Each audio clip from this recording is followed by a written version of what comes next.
Study IQ IAS, अब तैयारी हुई affordable. Welcome to study IQ। मेरा नाम है आदेश सिंह। संस्कृत भाषा भारतीय भाषाणां जननी अस्ति। अनया भाषाया सर्वाः प्रांतीय भाषा अनुप्राणिताः प्रभाविताः च सन्ति। अर्थात संस्कृत भारतीय भाषाओं की जननी है। सभी प्रांतीय भाषाएं इसी भाषा से प्रेरित और प्रभावित हैं।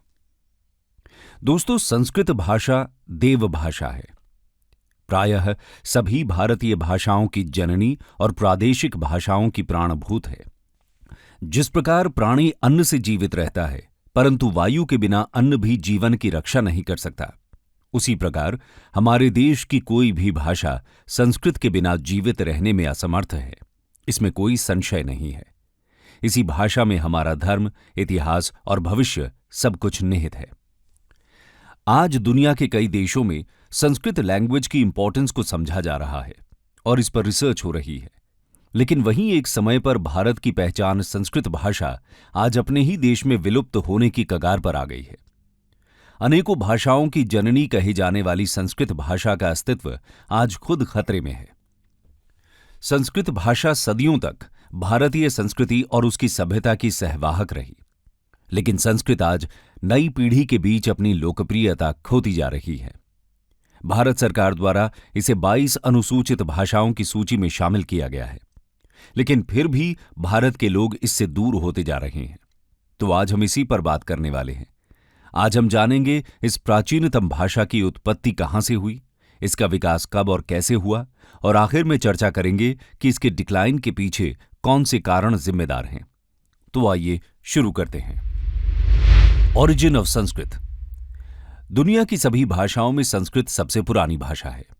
इस भाषा में एंशिएंट इंडियन सिविलाइजेशन और कल्चर का बहुत बड़ा भंडार है। वैदिक काल से लेकर आधुनिक काल तक इस भाषा में रचना होती रही है। साहित्य लिखा जाता रहा है। जिन दिनों लिखने के साधन डेवलप्ड नहीं थे, उन दिनों भी ओरल ट्रेडिशन के जरिए इस भाषा में रचनाएं क्रिएट की जा रही थी।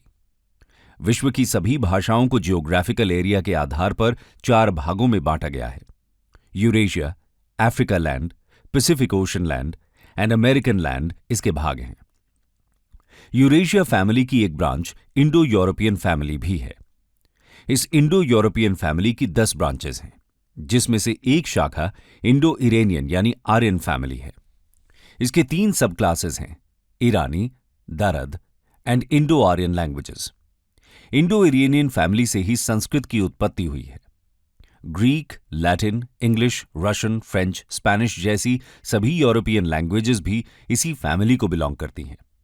यही वजह है कि इन लैंग्वेजेस में हमें आज भी संस्कृत जैसे सिमिलर साउंड करने वाले और सिमिलर मीनिंग वाले वर्ड मिलते हैं। देखा जाए तो ईरानी लैंग्वेज और संस्कृत लैंग्वेज भी काफी हद तक एक जैसी हैं। पिछले कई सालों से यूरोपियन स्कॉलर्स दूसरी लैंग्वेजेस से कंपैरिजन कर संस्कृत लैंग्वेज पर रिसर्च कर रहे हैं, जिसकी वजह से आज संस्कृत दुनिया भर में रिस्पेक्ट पा रही है। आज भी यूरोपियन लैंग्वेजेस की हिस्ट्री पर रिसर्च करने के लिए फॉरेन एजुकेशनल इंस्टीट्यूशंस संस्कृत को ही अपना बेस बनाते हैं। उनकी रिसर्च संस्कृत पर रिसर्च किए बिना पूरी नहीं मानी जाती।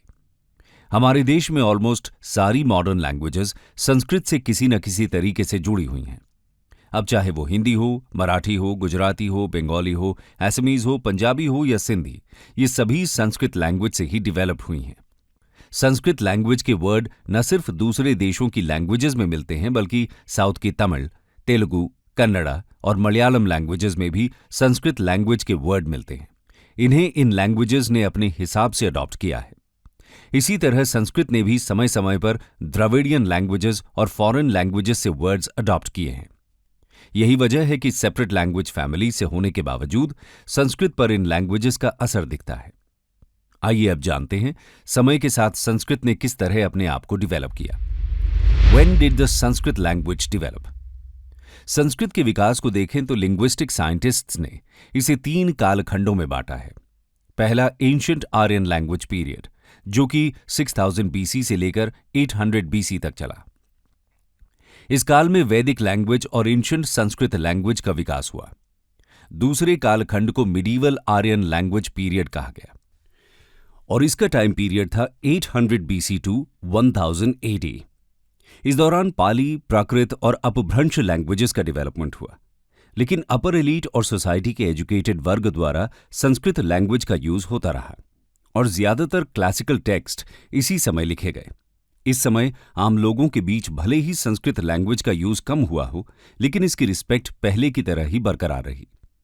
इसके बाद आता है तीसरा कालखंड। ये 1000 AD से अब तक चल रहा है और इसे मॉडर्न आर्यन लैंग्वेज पीरियड नाम दिया गया। इस कालखंड में संस्कृत से अलग अलग बोलियों का जन्म हुआ। इसमें डिफरेंट रीजन्स में बोली जाने वाली अपभ्रंश लैंग्वेजेस से मॉडर्न आर्यन लैंग्वेजेस का विकास हुआ।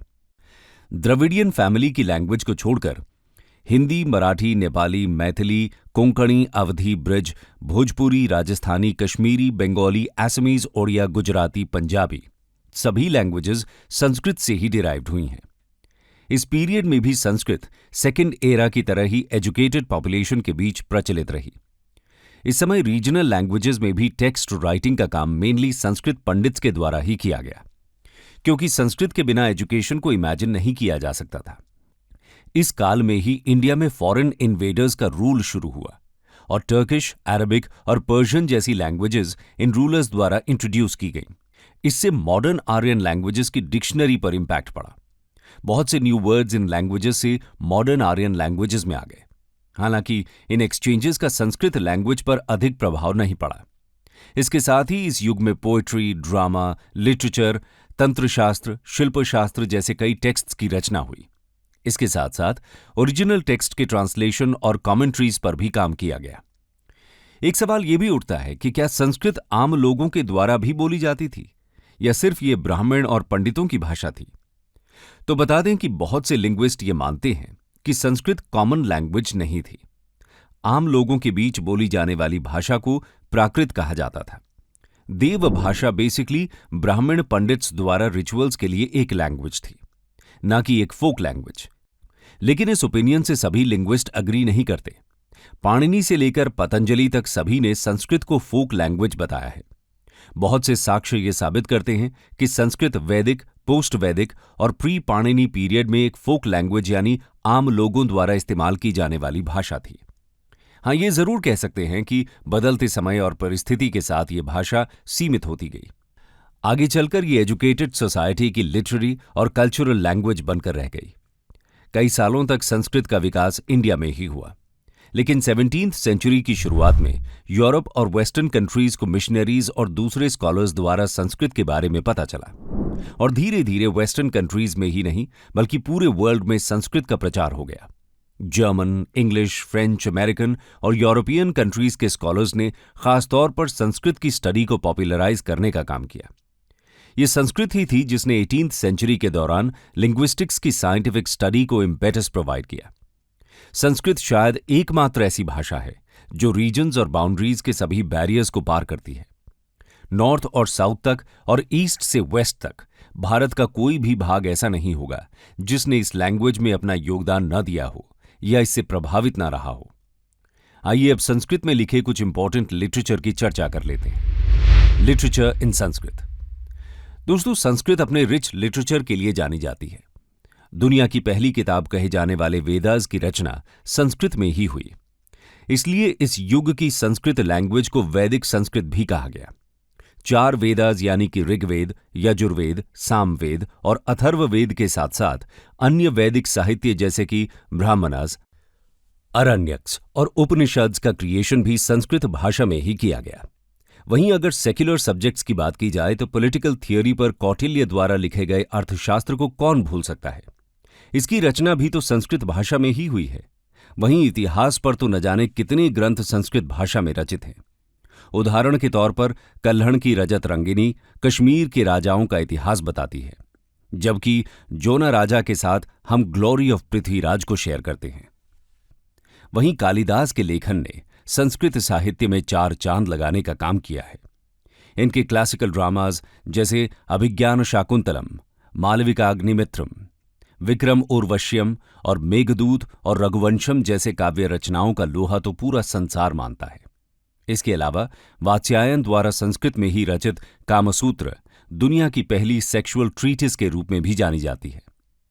अन्य साहित्यिक रचनाओं की बात करें तो वाल्मीकि द्वारा रचित रामायण, शूद्रका की मृच्छकटिका, भाषा की स्वप्न वासवदत्तम, श्री हर्ष की रत्नावली इत्यादि संस्कृत साहित्य की शोभा बढ़ाते हैं।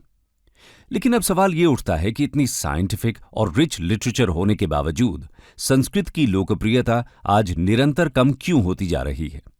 आइए समझने का प्रयास करते हैं। Why and how Sanskrit declines. दोस्तों, संस्कृत एक प्राचीन भाषा है, ये तो हम सभी जानते हैं। हिंदू धर्म से लेकर बौद्ध धर्म और जैन धर्म तक के कुछ प्रमुख धार्मिक ग्रंथ इसी भाषा में लिखे गए। आज के इस आधुनिक युग में संस्कृत को सिर्फ हिंदू धर्म की भाषा कहकर दरकिनार कर दिया जाता है। लेकिन असल में धार्मिक ग्रंथ पूरे संस्कृत साहित्य में 5% से ज्यादा शेयर नहीं रखते, बल्कि संस्कृत में लिखी गई रचनाएं विविध विषयों जैसे मेडिसिन, मैथ्स, फिलॉसफी, पॉलिटी, अर्थशास्त्र और साहित्य से डील करती हैं। इसके बावजूद संस्कृत में लिखे गए ओरिजिनल, अनपैरेलल्ड और अनप्रेसिडेंटेड ग्रंथों को उतना महत्व नहीं मिला जितना मिलना चाहिए। जब विविधता की बात आती है तो संस्कृत उतनी ही विविध है जितनी एक भाषा हो सकती है। दुनिया भर के कई स्कॉलर्स का मानना है कि संस्कृत में सभी भाषाओं की वर्णमाला और एक्यूरेट ग्रामर का सबसे लॉजिकल ऑर्डर है। इस भाषा की महिमा दुनिया को दिखाई देती है। भारत के अलावा जर्मनी, इटली जैसे कई देश आज संस्कृत पढ़ा रहे हैं, लेकिन अपने ही देश भारत में संस्कृत विलुप्त होती जा रही है। संस्कृत की सबलिमिटी के बावजूद देश में बहुत कम लोग ही इस भाषा को बोलते और समझते हैं।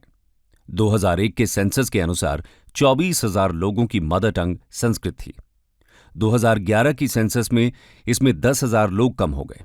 आपको जानकर हैरानी होगी कि 1991 में यह संख्या 49,735 थी।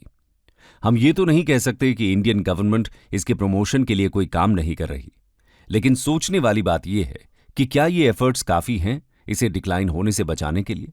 दोस्तों, इंडिया में फर्स्ट संस्कृत यूनिवर्सिटी 1791 में राजस्थान में खोली गई थी।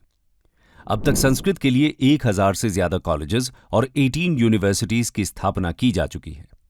एक रिपोर्ट के अकॉर्डिंग आज इंडिया में 5,000 ट्रेडिशनल संस्कृत पाठशालाज यानी स्कूल और 1,000 वेद पाठशालाज हैं। वैसे तो ये स्टैट्स इतने अच्छे नहीं हैं, लेकिन इतने खराब भी नहीं हैं। इस बात पर ध्यान देना जरूरी है कि गौरवशाली इतिहास वाली ये प्राचीन भाषा देश में अपनी प्रासंगिकता खोजने में क्यों असफल रही है। इसके पीछे 4 मेजर कारण समझे जा सकते हैं। पहला कि सल्तनत काल से लेकर ब्रिटिश काल तक इस भाषा की अनदेखी की गई। ये तो साफ है कि संस्कृत वैदिक काल की भाषा थी और मिडीवल पीरियड आते आते साहित्य में संस्कृत एक प्रमुख भाषा बन गई थी। लेकिन 1200 BCE के आसपास जब टर्किश सल्तनत की नींव पड़ी तो संस्कृत का पतन शुरू हो गया। इस दौरान संस्कृत को रॉयल पेट्रनेज मिलना बंद हो गया। टर्किश और पर्शियन जैसी भाषा कोर्ट लैंग्वेज के रूप में स्थापित हो गई।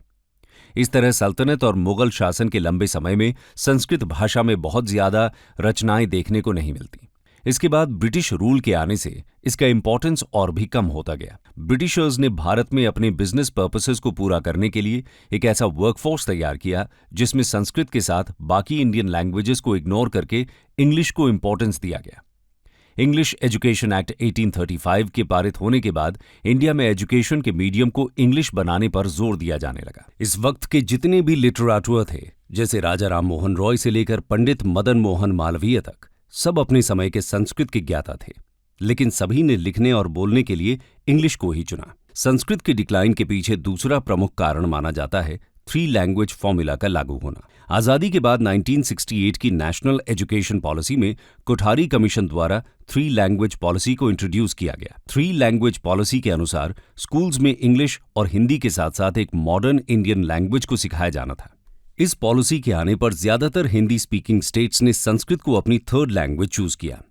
ये पॉलिसी लागू तो हो गई, लेकिन खराब सुपरविजन और क्वालिफाइड टीचर्स की भारी कमी के कारण नॉर्दर्न स्टेट्स में संस्कृत न्यू एजुकेशन सिस्टम का शिकार हो गई, जो सिर्फ हाई मार्क्स पाने का एक सब्जेक्ट बनकर रह गई। न तो एजुकेशन सिस्टम ने इसके असली ज्ञान को सीखने और प्रसारित करने में अपनी रुचि दिखाई और न ही स्टूडेंट्स ने इसे सीखने में। तीसरा सबसे बड़ा कारण है जॉब सिक्योरिटी का ना होना। संस्कृत को लेकर बहुत ही कम जॉब वैकेंसीज निकलती हैं।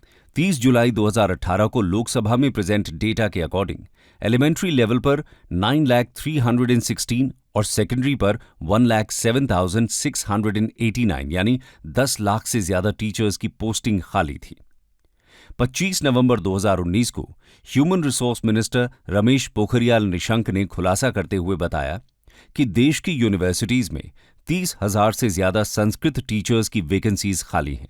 इन फिगर्स को देखकर लगता है कि गवर्नमेंट का मानना है कि स्टूडेंट्स खुद ही सीख लेंगे या वो यहां पर इन्वेस्ट ही नहीं करना चाहती। ये फिगर्स उन लोगों के लिए बहुत ही डिस्करेजिंग हैं जो टीचिंग लाइन में हैं और खासकर संस्कृत के टीचर हैं। स्कूल्स में संस्कृत के टीचर की कमी के कारण हिंदी के टीचर्स संस्कृत पढ़ा रहे हैं। संस्कृत शायद एकमात्र ऐसी भाषा है जिसे संस्कृत के माध्यम से नहीं पढ़ाया जाता, बल्कि इसे पढ़ाने के लिए हिंदी या किसी अन्य भाषा का इस्तेमाल किया जाता है और स्टूडेंट्स एग्जाम पास करने के लिए दूसरे रेफरेंसेस ढूंढ रहे हैं। इन सभी कारणों के अलावा एक कारण ये भी है कि आज संस्कृत सिर्फ ब्राह्मण और पंडितों की लैंग्वेज बनकर रह गई है। संस्कृत का कुछ लोगों तक ही सीमित रह जाने की सबसे बड़ी वजह ब्राह्मणों द्वारा संस्कृत का प्रचार न करना है। इन्होंने कभी इस लैंग्वेज को आम लोगों तक पहुंचाने की कोशिश नहीं की। इसके साथ ही लोगों में इस लैंग्वेज को लेकर एक डर भी है। लोग इसे बहुत टफ समझते हैं और ये भी एक वजह है कि लोग इसे सीखने या बोलने से बचते हैं। संस्कृत एक्सपर्ट्स इसके लिए लॉर्ड थॉमस बैबिंगटन मैकॉले की एजुकेशन पॉलिसी और जवाहरलाल नेहरू द्वारा इसे राष्ट्रभाषा न बनाना भी इसकी लोकप्रियता को कम करने के लिए जिम्मेदार मानते हैं। इस प्रकार संस्कृत खुद से ही निकली लैंग्वेजेस से कंपटीशन नहीं कर सकी और आज विलुप्ति की कगार पर आ खड़ी हुई है। कंक्लूजन। तो दोस्तों, ये थी मदर ऑफ ऑल लैंग्वेजेस के नाम से प्रसिद्ध संस्कृत लैंग्वेज की कहानी। इस भाषा ने हमें अनेकों बहुमूल्य ग्रंथ दिए हैं। इसके साहित्य में हमारी अनमोल विरासत और सदियों पुराना ज्ञान समाहित है। आज इसे साइंटिफिक लैंग्वेज मानकर इस पर न जाने कितनी रिसर्चेस हो रही हैं। हालांकि अपने वैभवशाली इतिहास के बावजूद आज देश में इसको जानने समझने वाले गिने चुने ही लोग रह गए हैं। आवश्यकता है इस तथ्य पर गहन मंथन करने की और इस भाषा को एक बार फिर पुनर्जीवित करने की। आपके इस बारे में क्या विचार हैं? आपके अनुसार संस्कृत के डिक्लाइन का सबसे बड़ा कारण क्या है और कैसे आज इसका प्रचार प्रसार किया जा सकता है? अपनी राय कमेंट सेक्शन में हमारे साथ जरूर शेयर कीजिए। स्टडी IQ IAS, अब तैयारी हुई अफोर्डेबल।